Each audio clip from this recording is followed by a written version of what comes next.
Ma olen Elerin Torjus, 10. klassi õpilane ja ma olen käinud siin koolis juba alates 1. klassist. Olen Ett Tähe, Kose gümnaasiumi geograafiaõpetaja. Kose gümnaasiumis olen töötanud üle 25 aasta.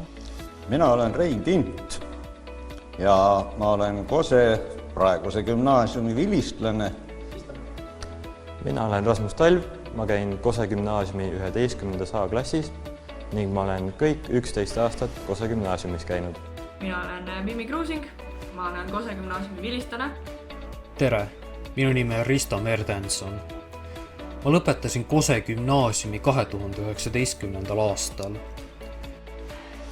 Tere, olen Ken Metsis, Kose gümnaasiumi vilistlane. Lõpetasin Kose gümnaasiumi 2020. aastal ja hetkel teenin aega Kaitseväes Jõhvi linnakus tankitõrje kompaniis. Ma olen alates sellest aastast ka õpilasesinduse president, väga uhke tunne, hea. Ma arvan, et see on kooli puhul üks vähestest saavutustest.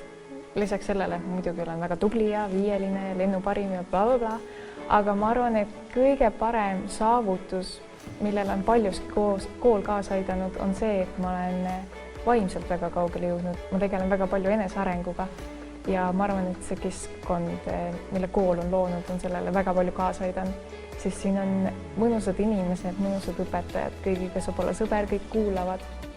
Alati on hubane tunne ja sa tunned, et sul on siin oma roll. Nende aastate jooksul olen klassijuhatajaks olnud 3 lennule. 52 lendu oli mul au õpetada 12 aastat. Siia kooli tulles olin algklasside õpetaja ja hiljem õppisin geograafia lisaeriala. 60. lennu klassijuhataja olin 8 aastat. Praegu olen 11. klassi klassijuhataja.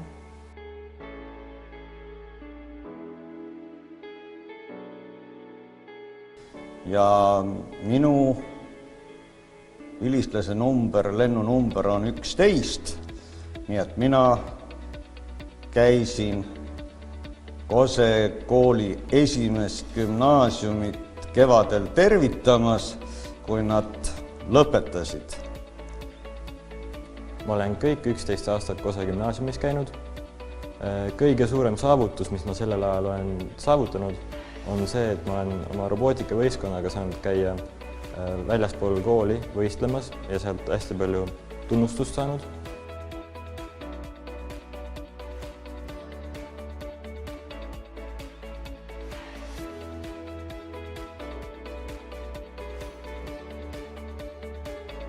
Hetkel ma õpin Tartu Ülikoolis arstiteaduskonnas 1. kursusel. Kose gümnaasiumi valisin ma keskhariduse omandamiseks ühest küljest sellepärast, et ma käisin seal põhikoolis, ma teadsin kooli personali, ma teadsin õpetajaid, ma teadsin, kellega ma seal õppima hakkan ja mulle kõik need komponendid nagu sobisid. Aga teisest küljest sellepärast, et ma tahtsin iseendale tõestada, et ma ei pea õppima eliitkoolis või mingisuguses suures gümnaasiumis selle jaoks, et saada nüüd kohutavalt head haridust või selleks, et olla elus edukas. Ja seda ma endale ka tõestasin. See on lähedal, see on väga kõrge haridustasemedega kool. Võib mõelda küll, et linnakoolis on nii palju parema hariduse ja ma olen kindlalt sinna. Aga tegelikult see ei ole nii, sest tihtipeale just sellised kodukandi koolid on palju tugevamad. Need aitavad sind vaimselt rohkem. Sa ei lähe koju nutma peale kooli, et mul on nii palju teha, vaid sa tead, et alati on keegi, kes aitab. Kõik on alati hästi, mitte küll alati, aga alati leiab lahendustele või probleemidele lahendused. Ja gümnaasiumi otsustasime siia jääda, sest ma ei tahtnud siit lihtsalt ära minna, kuna ma tunnen siin väga hästi ja meil on äge direktor, meil on ägedad õpetajad, kõik selline keskkond on väga mõnus ja hubane. Ja meil on palju hobiringe, huviringe ja kõik.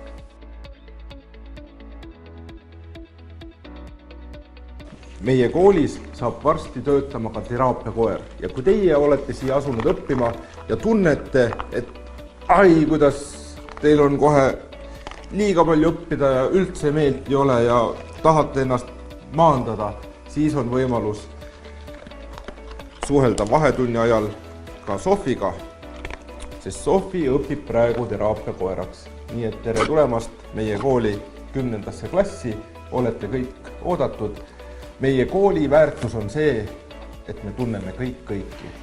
Ja õpilased on öelnud, et isegi kui nad ei taha eriti õppida, siis õpetajad panevad nad õppima.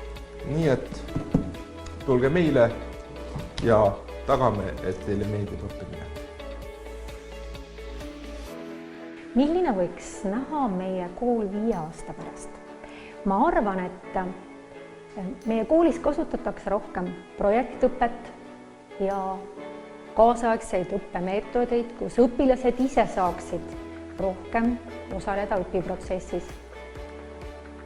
Mulle meeldib siin töötada, sest siin on väga palju teadmisimulisi ja särasilmseid noori, kes huvitavad maailmas toimuvast.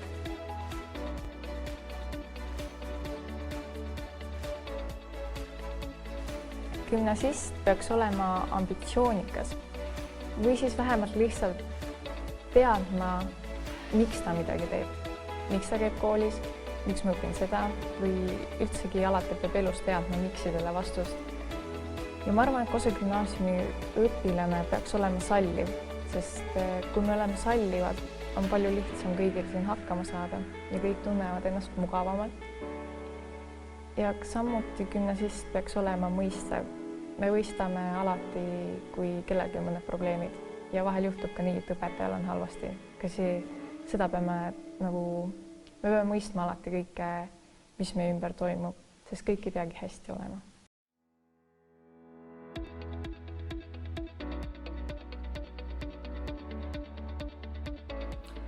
Kose gümnaasiumis õppimine andis mulle tohutu palju võimalusi, mida ma arvan, et ma ei oleks kusagil mujal saanud, sest et Kose gümnaasium on tohutult edasipürgiv ja hästi edumeelne kool ja seal soodustati meeletult seda, et õpilased võtaksid osa projektidest ja igasugustest koolivälistest tegevustest ja arendaksid ennast ka nagu kooliväliselt kogu aeg. Ja see on minu meelest hästi positiivne ja see on ilmselt ka see, mis mulle Kose gümnaasiumist kõige paremini meelde jääb.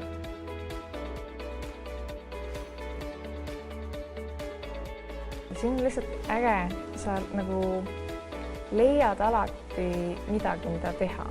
Sul ei hakka siin kunagi tegelikult igav ja kui sul on ka tsipakene ambitsiooni, siis sa saad ägedaid asju korda saata ja siin on ägedad inimesed. Kodulähedane kool ja siit saab hea hariduse. Ja kindlasti, mis on plussiks, on see, et kui palju meil on huviharidust.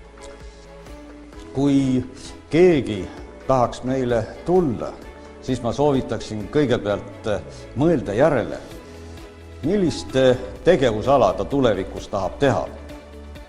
Kui see on enam-vähem selge, siis peaks ta olema ka veel selline noor inimene, kellel on mingi isiklik huviala.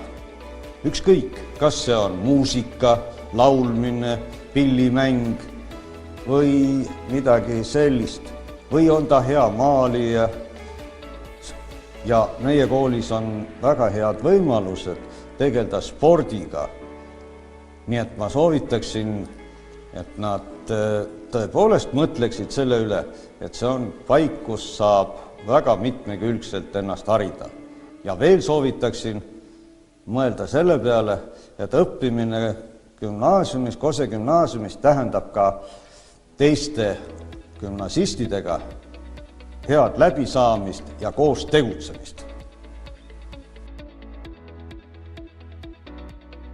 Ma arvan, et Kose gümnaasiumi juures meeldis mulle kõige rohkem selle suurus. See oli täpselt nii suur, et igal õpilasel jäi teatud mõttes anonüümsus. Et sa olid ikkagi üks paljudest ja sa ei pidanud kunagi muret tundma, et keegi tungiks sinu eraellu või läheneks liiga isiklikult sinule, teaks sinu eraelu ja kõike muud sellist.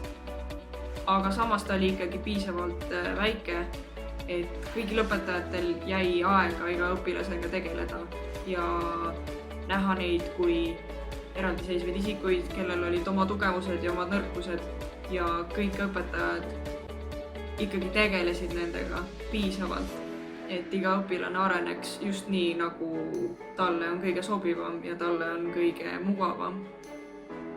Rein Tint. Nii hea silmaringiga tarka inimest on raske leida.